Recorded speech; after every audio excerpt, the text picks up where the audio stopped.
अस्सलाम वालेकुम। मुझे कहते हैं सैयद यासिर और आप देख रहे हैं मेरा यूट्यूब चैनल। पाकिस्तान में वैसे तो सियासत का हर रंग ही निराला होता है, लेकिन आजकल पाकिस्तान की सियासत में जो हो रहा है, शायद इसकी नज़ीर आपको पहले बहुत कम मिली हो।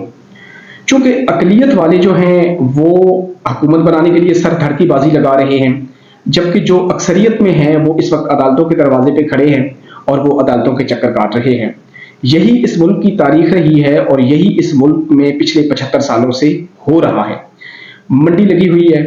लोगों को खरीदने की कोशिश की जा रही है। जो लोग आज़ाद उम्मीदवार जीते हैं उनके घरों पे छापे मारे जा रहे हैं, उनके खिलाफ एक मरतबा फिर FIR दर्ज करने का सिलसिला शुरू हो चुका है और कुछ लोगों को मनपसंद के ओहदे ऑफर्स करके लालच देकर किसी भी तरीके से खरीदने की कोशिश की जा रही है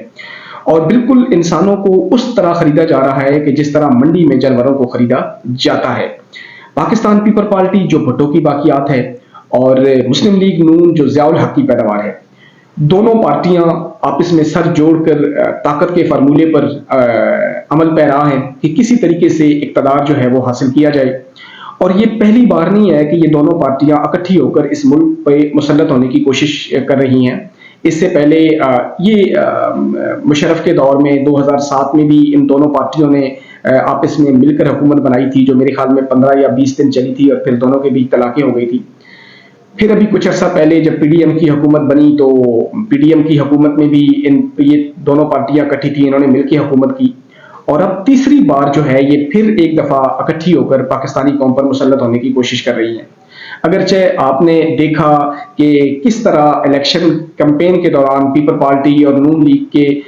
दरमियान आपस में चपकलिश थी, एक दूसरे को बुरा भला कहा जा रहा था। बिलावल भुट्टो साहब बांगे दोहल ये फरमा रहे थे कि मेरा नून लीग से कोई ताल्लुक नहीं है, मैं नून लीग को सपोर्ट नहीं करना चाहता और हमने जो अवाम के साथ वादे किए, जो बातें की पिछले दौर हुकूमत में, वो सब झूठ थे, मुल्क डिफॉल्ट नहीं कर रहा था। यानी बिलावल साहब जो हैं वो खासे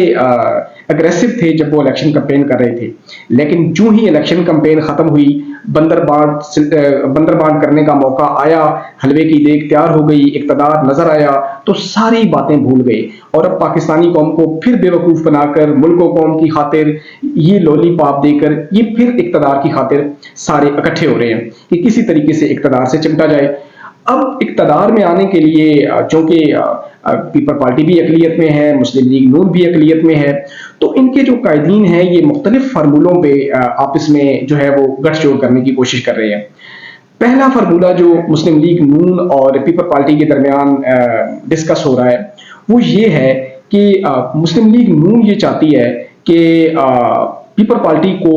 वफाक में हुकूमत दी जाए, यानी वज़ीर आज़म जो है वो पीपल पार्टी का बना दिया जाए और जो पंजाब है यानी जो पंजाब का वज़ीर आला है वो नून लीग से हो और यूं पीपल पार्टी को वफाक में सपोर्ट करके पीपल पार्टी की वफाक में हुकूमत बना दी जाए और नून लीग इसे सपोर्ट करे, लेकिन शर्त यह है कि नून लीग पंजाब जो है वो अपने पास रखना चाहती है। जबकि दूसरा फार्मूला जो डिस्कस होता है वो ये है कि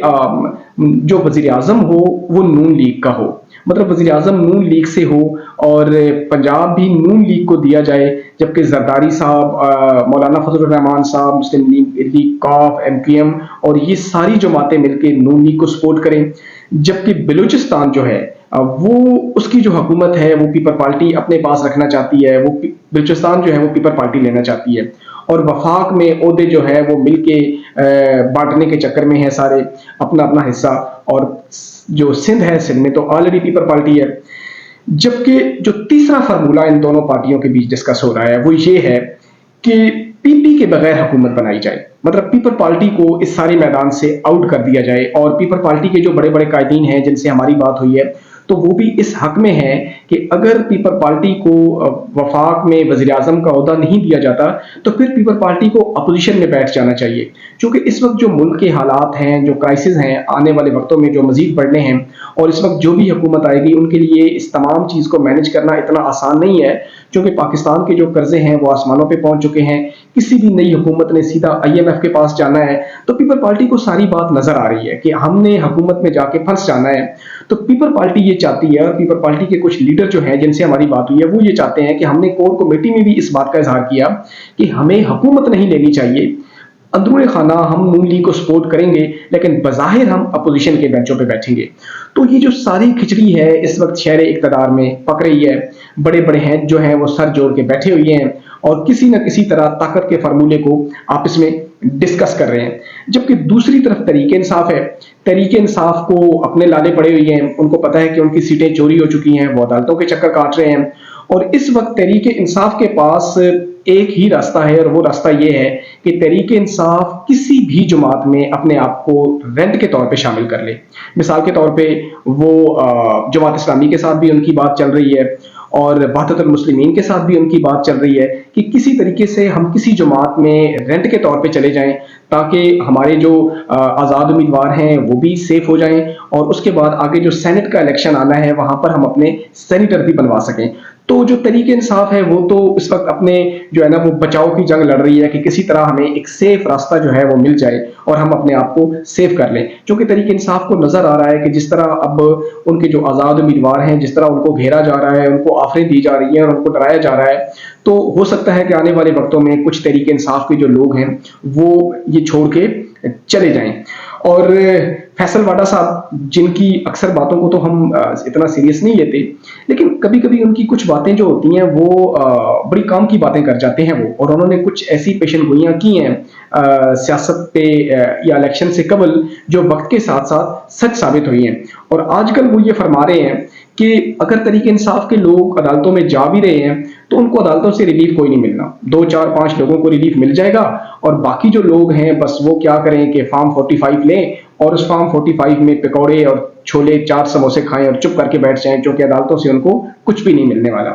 دوسری بات وہ یہ فرما رہے ہیں کہ جو ابھی حکومت بننی ہے اگر یہ مخلوط حکومت بناتے ہیں تو یہ حکومت پھر بھی 2 سال 2.5 سال چل جائے گی, اس سے زیادہ نہیں چل سکتی. لیکن وہ فرما رہے ہیں کہ اگر نواز شریف حکومت بناتے ہیں تو نواز شریف کی حکومت جو ہے وہ 1.5 سال بھی نہیں چلے گی. تو فیصل واڈا صاحب ٹی وی پر بیٹھ کر اپنے طور پر پیشن گوئیاں کر رہے ہیں اور ان کی پیشن گوئیاں کچھ ثابت بھی ہو رہی ہیں.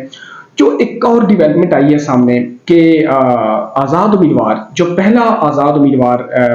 پاکستان تحریک انصاف کو چھوڑ کے گیا ہے, جس نے قرآن پاک پہ حلف دیا تھا اور یہ اقرار کیا تھا کہ میری جو سیٹ ہے وہ تحریک انصاف یعنی چیئرمین عمران خان کی امانت ہے, میں ہر حال میں عمران خان کے ساتھ کھڑا رہوں گا اور میرا جینا مرنا تحریک انصاف یعنی عمران خان کے ساتھ ہے. یہ حلف دیا تھا انہوں نے قرآن پہ. اور یہ صاحب ہیں وسیم قادر لاہور سے, جنہوں نے شیخ رویل اصغر کو ہرایا بڑے مارجن سے, اور وہ تحریک انصاف میں اگرچہ کچھ عرصہ قبل شامل ہوئے تھے لیکن انہوں نے جب حلف دیا تو مطلب اس بات کا یقین نہیں تھا کہ وہ چھوڑ جائیں گے. گزشتہ روز وہ تحریک انصاف کو خیر آباد کہہ کے نون لیگ میں شامل ہو گئے. اچھا, میرے سامنے جب ان کی تصویر آئی وہ مسلم لیگ نون کی جو مریم نواز صاحبہ ہیں ان کے ساتھ جب کھڑے تھے تو ایسے لوٹوں کے بارے میں مریم نواز صاحبہ ایک بات کہا کرتی تھیں کہ یہ لوٹے ہیں اور لوٹوں کی جو جگہ ہوتی ہے وہ باتھ روم ہوتا ہے. تو اس دن مجھے دیکھ کے وہ بات ان کی یاد آ گئی کہ میرے خیال میں ایک لوٹا تو باتھ روم میں پہنچ چکا ہے, اب ہمیں اور انتظار کرنا ہے کہ اور لوٹے جو ہیں اور کتنے لوٹے باتھ روم میں پہنچتے ہیں. تو یہ ڈیولپمنٹ چل رہی ہیں اس وقت پاکستان میں, حالات جو ہیں وہ پل پل بدل رہے ہیں. اب آنے والا وقت کیا ہوتا ہے, کس طرح ہوتا ہے, یہ تو آنے والا وقت ہی بتائے گا. آپ اس طرح کریں کہ میری ہر آنے والی ویڈیو کو لائک کریں, ہر ویڈیو کو لائک کریں تاکہ آنے والی ہر نئی ویڈیو آپ تک پہنچے. اپنا اور اپنے عزیز و اقارب کا, اپنے ارد گرد رہنے والے لوگوں کا خیال رکھیں اور خوش رہیں. پاکستان زندہ باد, پاکستان زندہ باد.